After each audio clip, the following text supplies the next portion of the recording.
नमस्कार। आपका अखबार के YouTube चैनल पर आपका स्वागत है। मैं हूं प्रदीप सिंह।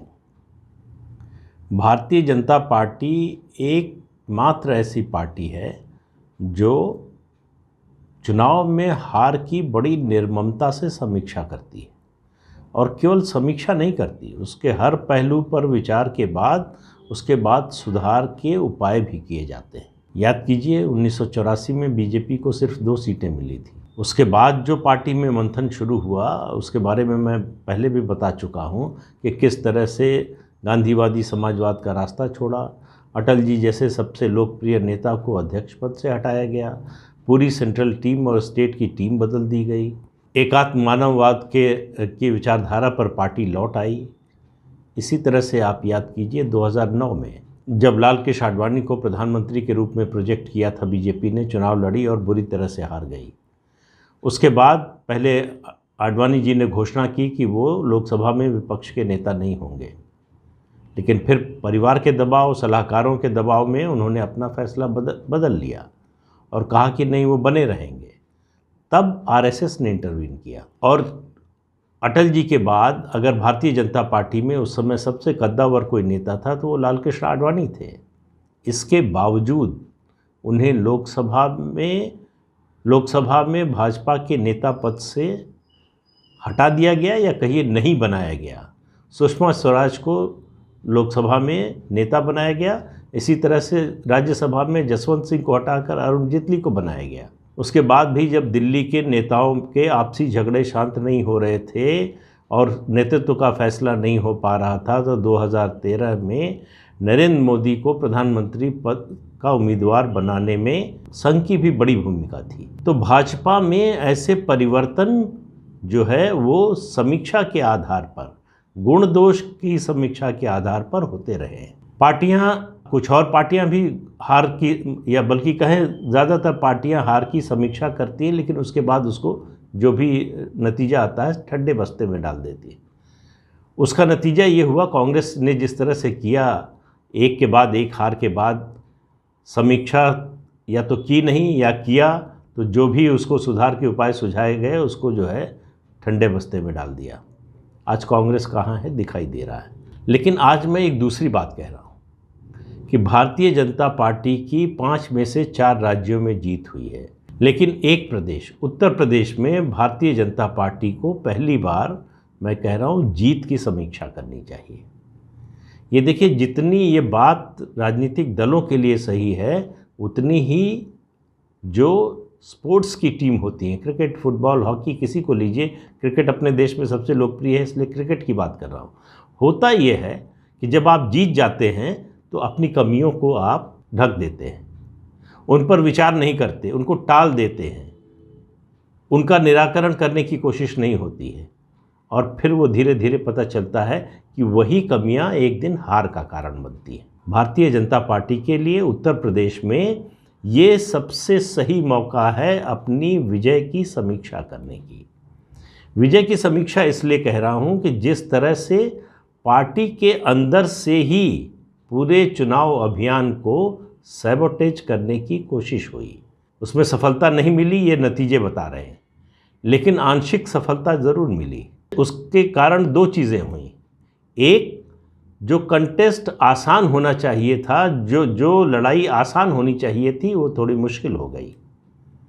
जहां जीत का मार्जिन ज़्यादा होना चाहिए था वहां कम हो गया। और दूसरा, जितनी सीटें आनी चाहिए थी उससे कम आई। अब कहने को तो जीत हो गई है, 2/3 बहुमत मिल गया है, तो संतुष्ट हो सकते हैं कि इतनी बड़ी जीत हुई है, 5 साल सरकार चलाने के बाद हुई है, ऐतिहासिक है, 37 साल बाद ऐसा हुआ है कि कोई सरकार लौट कर आई है। ये सब बातें सही हैं, लेकिन सवाल ये है कि इसके पीछे, इस जीत को कम करने के पीछे कौन लोग थे, उनकी क्या मंशा थी, क्यों ऐसा कर रहे थे और क्यों ऐसा होने दिया गया। शुरुआत इसकी होती है कोरोना की दूसरी लहर के तुरंत बाद। जिस तरह से अभियान चलाया गया कि मुख्यमंत्री बदला जा रहा है या मुख्यमंत्री को जो है निष्प्रभावी किया जा रहा है, ये सब बातें, ये खबरें पार्टी के अंदर से निकलती थी, मीडिया को फीड की जाती थी कि फला होने वाले हैं डिप्टी सीएम, फला होने वाले हैं सीएम।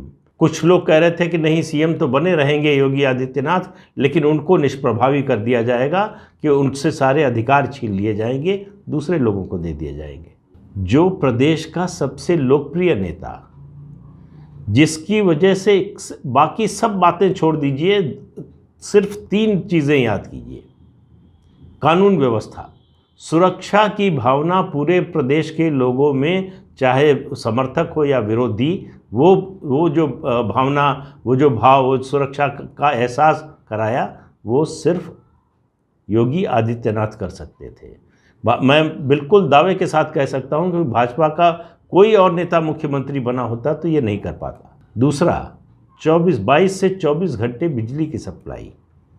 तीसरा, जो केंद्रीय योजनाएं थीं और राज्य की योजनाएं, उनकी डिलीवरी ट्रांसपेरेंट तरीके से और भ्रष्टाचार के बिना, उसको इंश्योर करना। इन सब के बावजूद उनकी व्यक्तिगत निष्ठा, ईमानदारी, विचारधारा के प्रति उनका समर्पण, इन सब पर सवाल नहीं उठाया जा सकता, फिर भी उनको बदलने की बात हो रही थी।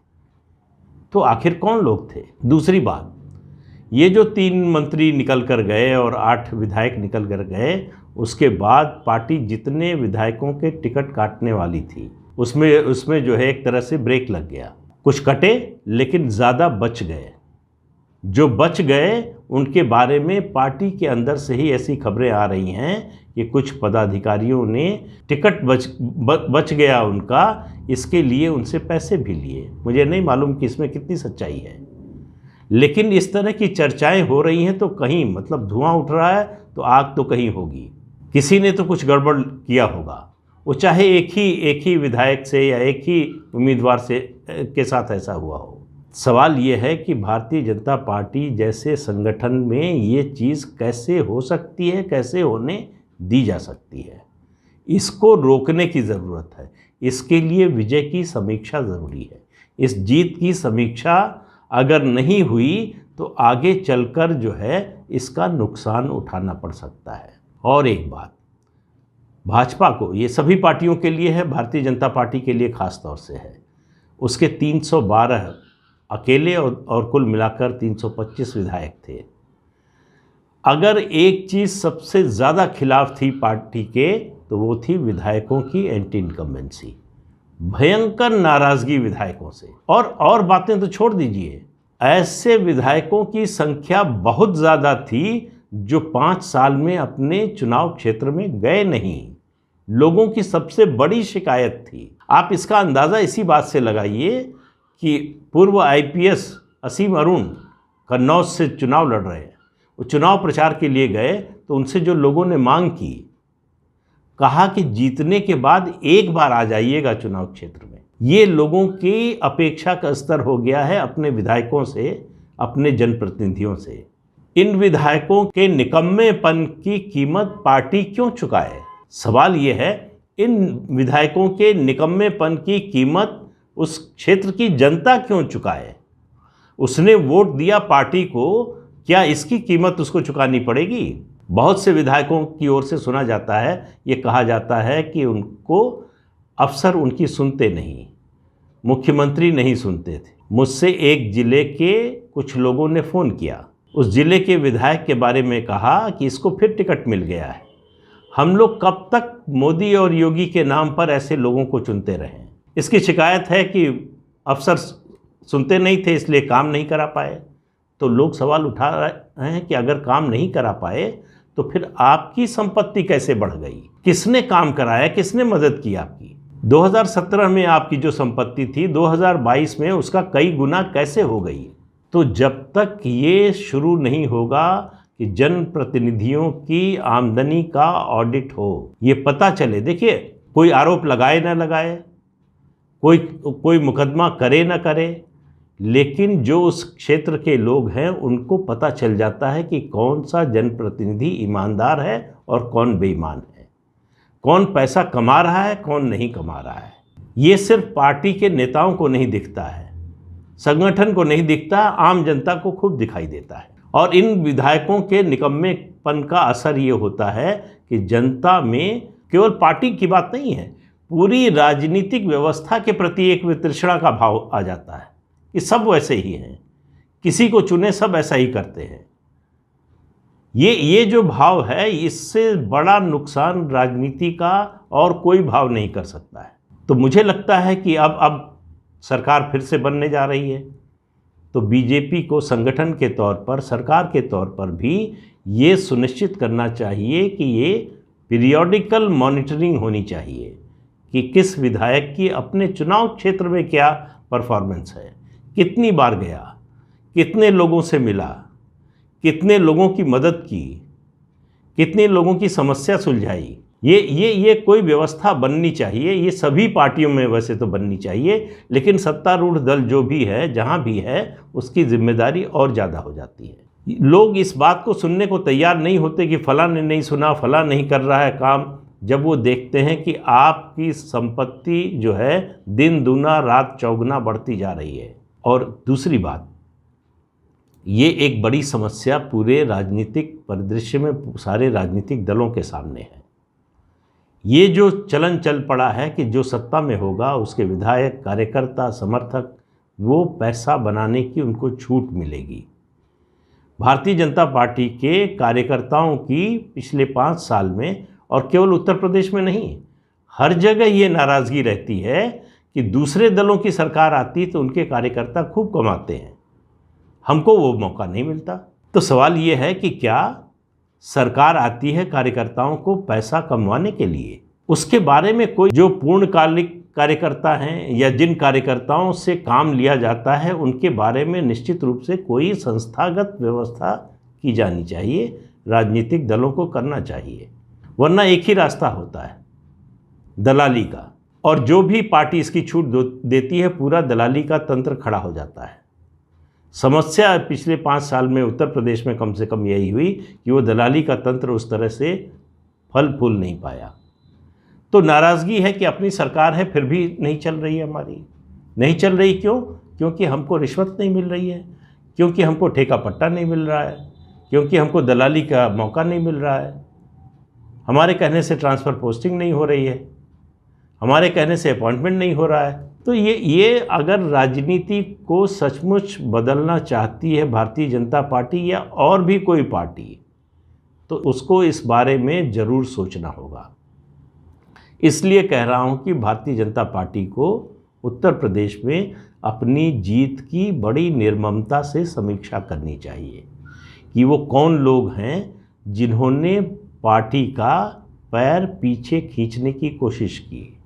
यदि चुनाव से कुछ महीने पहले प्रधानमंत्री जिस तरह से पूरी ताकत से कूदे, जिस तरह से उन्होंने बनारस की सभा से ये संदेश दिया कि मुख्यमंत्री योगी आदित्यनाथ पर उनका विश्वास कायम है और पार्टी का भी विश्वास कायम है, कोई बदलाव नहीं होने जा रहा है। फिर लखनऊ में जो 2 तस्वीरें आई, मुख्यमंत्री के कंधे पर हाथ रखकर प्रधानमंत्री जिस तरह से चल रहे थे, बात कर रहे थे, उसने इस आग को बुझाने का काम किया। फिर प्रधानमंत्री और केंद्रीय गृह मंत्री अमित शाह जिस ऊर्जा के साथ मैदान में कूदे और पूरी ताकत लगा दी, वरना संगठन के बहुत से लोग, मैं किसी का नाम नहीं लेना चाहता, कुछ लोगों के नाम पता है मुझे, नाम लेने से उसको जो है दूसरा मोड़ देने में बहुत से लोगों को मदद मिल जाएगी, इसलिए किसी का नाम नहीं ले रहा हूँ। अगर ये दोनों नेता योगी जी के साथ मिलकर उन्होंने जी जान से इस चुनाव अभियान को न चलाया होता, तो ये जो विघ्न संतोषी हैं भारतीय जनता पार्टी में, वो कामयाब भी हो सकते थे।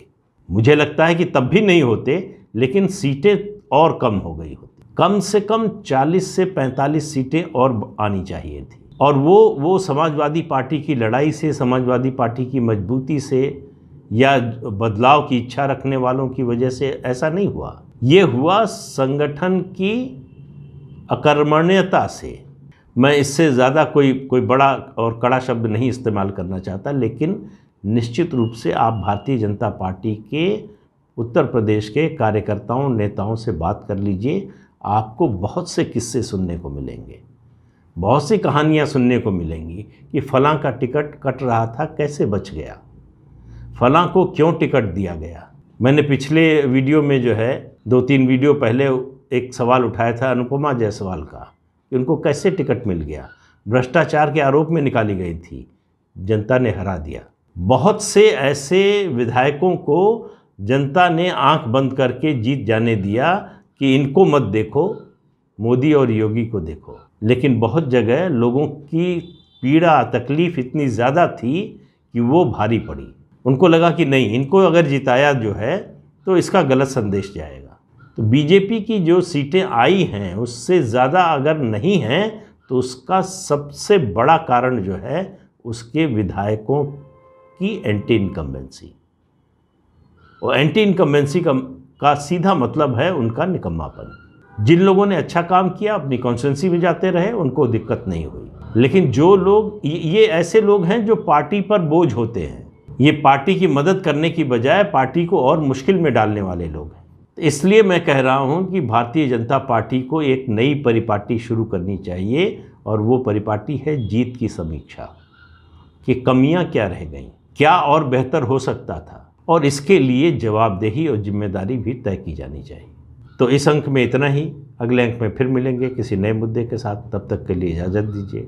आपसे अनुरोध है कि ये चैनल देखिए, शेयर कीजिए, लाइक कीजिए और सब्सक्राइब ज़रूर कीजिए। नमस्कार।